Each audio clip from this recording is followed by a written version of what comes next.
A silent food revolution is rising from the water, and China is winning it. From New York to Tokyo, shrimp now dominate global plates for their flavor and nutrition. In 2025, the world's shrimp market hits nearly 6 million tons, growing 10% a year. How did China turn shrimp into an aquaculture weapon? Discovery process reveals the truth. Known as the king of freshwater shrimp, the giant river prawn is far more than an expensive seafood delicacy. It is living proof that an invasive species can come to dominate both nature and the human dinner table. Native to the Mekong River basin in Southeast Asia, this species has spread rapidly after being introduced into aquaculture. In just a few decades, it began appearing almost everywhere, growing so large that a single prawn can weigh over half a kilogram, with a body nearly as thick as an adult's arm. At this point, it no longer feels like a shrimp, but a freshwater monster. Ironically, that very success has trapped it in a brutal cycle. Like many invasive species, giant river prawns were harvested so aggressively that wild populations could no longer meet demand. The result? They became a species that now exists almost entirely through industrial farming. Their price reflects that demand. Large specimens can sell for astonishing sums. Yet what truly captivates diners isn't the meat, which can be slightly firm, but the rich, golden prawn roe, often described as liquid gold by seafood connoisseurs. Placed side by side, even the famous Shanghai hairy crab roe pales in comparison, but the most shocking detail comes last. These massive prawns are often less than 2 years old. Even more astonishing, their parents, the broodstock tossed into sacks and hauled away, are surprisingly small. Weighing less than half of the offspring they produce. So what happened between these two generations? Behind every king prawn lies a coldly precise aquaculture system, ruthless selection, mathematically controlled breeding ratios, and environments engineered down to the finest detail. In this world, there is no room for chance. Only efficiency. Only yield, and one unsettling question remains. In the world of the giant river prawn, there is no room for obesity or weakness.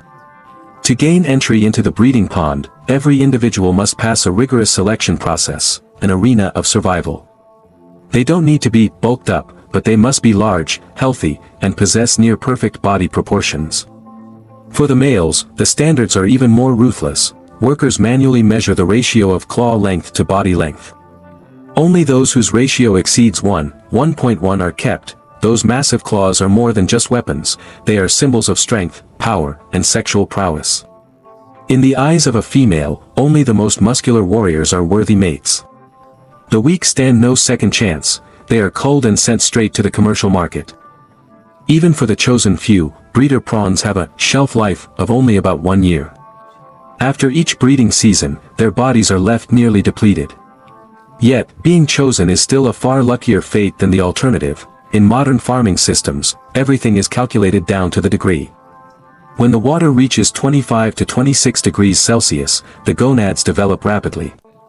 Diets are upgraded with specialized high-nutrition rations to stimulate reproduction. However, the female cannot mate immediately, she must first molt. This is her most dangerous moment. When her hard shell disappears, the female becomes completely vulnerable. Just minutes after she molts, the male approaches, completing the mating process in the blink of an eye. A few hours later, the eggs are fertilized. Workers then quickly move the buried, egg-carrying, females to separate ponds, where they gradually transform freshwater into brackish water, raising the salinity to 1.4%, a critical condition for the next stage of development. In the wild, this is instinct. In the farming ponds, it is a strategy controlled down to the finest detail. Most people think shrimp simply grow in water. They don't see the system behind it. The giant freshwater prawn comes from Southeast Asia, a species shaped by tropical heat and constant warmth. Cold is its greatest enemy. Even a slight drop in temperature can slow growth, or end it entirely.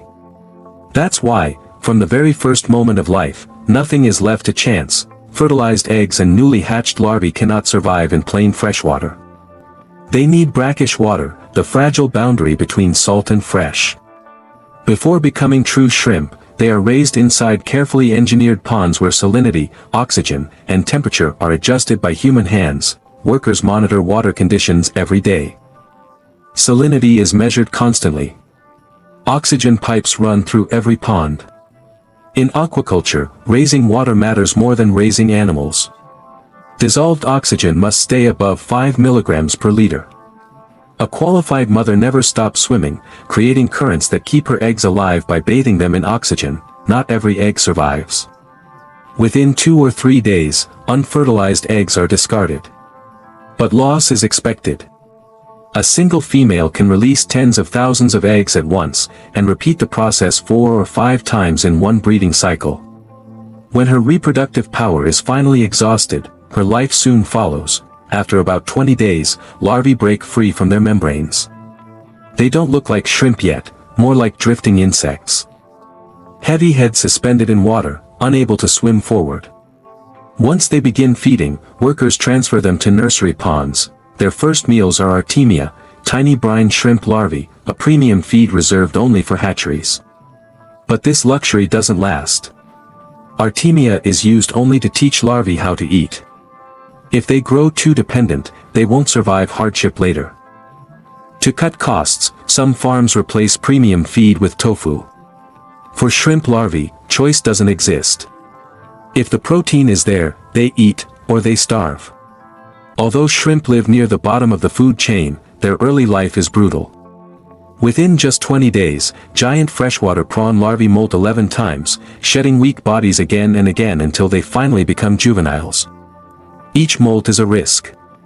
Miss one, and the process ends. Even after that transformation, release into outdoor ponds would be fatal. Born in salty water, these juveniles must slowly adapt to freshwater through controlled dilution. Adapt too fast, and they die. Once acclimated, workers move quickly. Shrimp are netted, weighed, counted, sealed in oxygen-filled bags, and transported to open ponds. Over 100,000 per acre, poured in bag by bag. It looks like freedom, but it's not. 2 months later, on a moonless night, the workers return. Nets slice through the dark water. These shrimp are no longer fragile, some now measure 5 to 6 centimeters long. But growth creates a new danger. Crowded space breeds aggression. With hard shells, prawns fight. During molting, when that armor disappears, they become prey to their own species. Cannibalism isn't failure, it's biology. To keep the system from collapsing, farmers intervene. Density is reduced. Feed is increased. Aquatic plants are added to create hiding places during vulnerable hours. Twice a day, feed trays are checked. Empty means more food. Leftovers mean less. Giant freshwater prawns may eat almost anything, but they crave meat, and feed too little, and growth slows. Feed too much, and the water turns toxic. In shrimp farming, every gram matters. Few people realize that giant freshwater prawns, often selling for premium prices, are ultimately pulled from muddy pond bottoms, not pristine tanks. To accelerate growth, farmers fertilize the ponds, carefully balancing nutrients in the water itself. The problem is visibility. Pond water is cloudy, hiding everything beneath the surface. Shrimp growth can't be watched, it has to be sampled. Nets are cast regularly, and the moment something looks wrong, intervention is immediate. Despite their reputation as simple creatures, giant freshwater prawns are surprisingly fragile. A single mistake in daily management can trigger disease outbreaks and wipe out entire ponds. That's why workers constantly test ammonia levels and pH. If water quality slips, they act fast, adding fresh water, replacing old water, or treating the pond bottom to restore balance. After roughly 3 months outdoors, most prawns reach harvest size, about 20 shrimp per pound. Larger shrimp require more oxygen and extended growth time, but there's a hard limit. Genetics set the ceiling. No environment can turn a small strain into a giant. The fastest growers are almost always males. Females mature early, and once reproduction begins, growth stops. Harvest begins by draining the ponds. Nets follow. In a good season, a single acre can yield over 1,000 pounds of shrimp. But yield alone doesn't define success.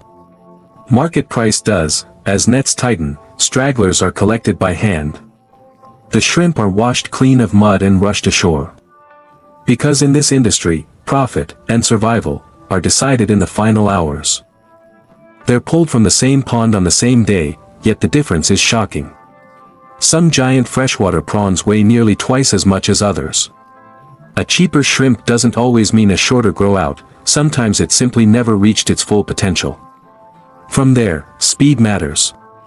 Workers sort by size in seconds, sending the biggest straight to live markets, while the rest are chilled, processed, packed, and rushed across the country, freshness racing against the clock.